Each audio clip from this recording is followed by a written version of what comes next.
ನಮಸ್ಕಾರ ಪ್ರಿಯ ವಿದ್ಯಾರ್ಥಿಗಳಿಗೆ ಸ್ವಾಗತ. 8ನೇ ತರಗತಿಯ ಘಟಕ 1 ವರ್ಗ ಮತ್ತು ಘನ.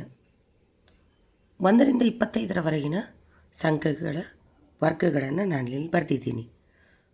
1ರ ವರ್ಗ 1, 2ರ ವರ್ಗ 4, 15ರ ವರ್ಗ 225, ಹೀಗೆ 25ರಿಂದ 625ರವರೆಗೆ ವರ್ಗಗಳನ್ನು ಇಲ್ಲಿ ನಮೂದಿಸಿದ್ದೇನೆ. ಈಗ ನೋಡಿ ಮಕ್ಕಳೇ, ವರ್ಗ ಸಂಖ್ಯೆಗಳು ಯಾವ ಸಂಖ್ಯೆಯಿಂದ ಕೊನೆಗೊಳ್ಳುತ್ತವೆ?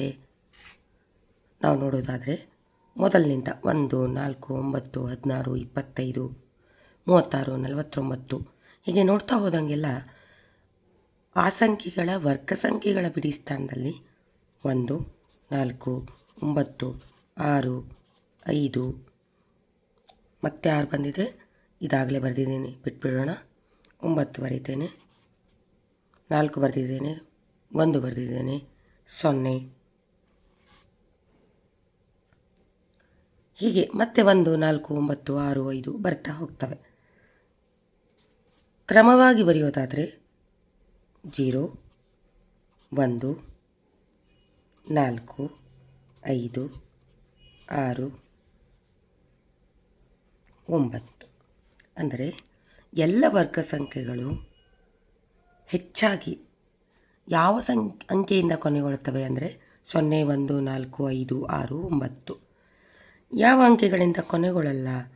2, 3, 7, 8 ಏನಾದರೂ ವರ್ಗ ಸಂಖ್ಯೆಗಳ ಕೊನೆ ಸ್ಥಾನ ಬಿಡಿ ಸ್ಥಾನದಲ್ಲಿ ಬಂದರೆ ಅವು ಆ ಅಂಕಿಗಳು ಅಥವಾ ಆ ಸಂಖ್ಯೆಗಳು ವರ್ಗ ಸಂಖ್ಯೆಗಳಲ್ಲ ಎಂಬುದನ್ನು ನೆನಪಿಟ್ಕೋಬೇಕು.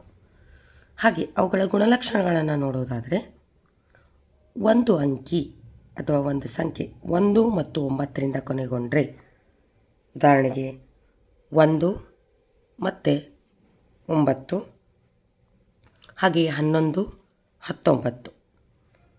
1 ಮತ್ತು 9ರಿಂದ ಕೊನೆಗೊಳ್ಳುವ ಸಂಖ್ಯೆಗಳ ಅಥವಾ ಅಂಕಿಗಳ ವರ್ಗಗಳು ಯಾವಾಗಲೂ 1ರಿಂದ ಕೊನೆಗೊಳ್ಳುತ್ತವೆ. ನೀವು ನೋಡೋದಾದರೆ 1ರ ವರ್ಗ 1, 9ರ ವರ್ಗ 81 1 ಬರುತ್ತೆ. 11ರ ವರ್ಗ 121, ಇದು 1ರಿಂದ ಕೊನೆಗೊಂಡಿದೆ. 121 ಕೂಡ 1ರಿಂದ ಕೊನೆಗೊಂಡಿದೆ. 19 ಹಾಗೆ ಆಗುತ್ತೆ. 9 ಬಂದಾಗ 1ರಿಂದ ಸಂಖ್ಯೆ ಕೊನೆಗೊಳ್ಳುತ್ತೆ. ಅದೇ ರೀತಿ ಎರಡನೇ ಗುಣಲಕ್ಷಣ, ಅಂಕಿ ಅಥವಾ ಸಂಖ್ಯೆ 4 ಅಥವಾ 6ನ್ನು ಬಿಡಿ ಸ್ಥಾನದಲ್ಲಿ ಹೊಂದಿದ್ದರೆ, 4 ನೋಡ್ತಾ ಇದ್ದೀರಿ, ಇಲ್ಲಿ 6 ನೋಡ್ತಾ ಇದ್ದೀರಿ, 14 ನೋಡ್ತಾ ಇದ್ದೀರಿ, 16 ನೋಡ್ತಾ ಇದ್ದೀರಿ, ಆ ಸಂಖ್ಯೆಗಳ ವರ್ಗ ಸಂಖ್ಯೆಗಳು ಯಾವಾಗಲೂ 6ರಿಂದ ಕೊನೆಗೊಳ್ಳುತ್ತವೆ.